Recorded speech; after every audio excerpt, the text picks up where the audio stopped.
כשהילד שלנו בחדר שלו בוכה,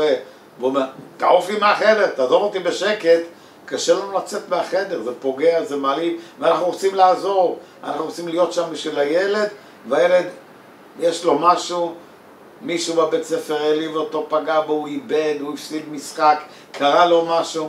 הוא לא יכול לדבר איתנו על זה, הוא לא רוצה לשתף אותנו, קשה לנו במצבים האלה,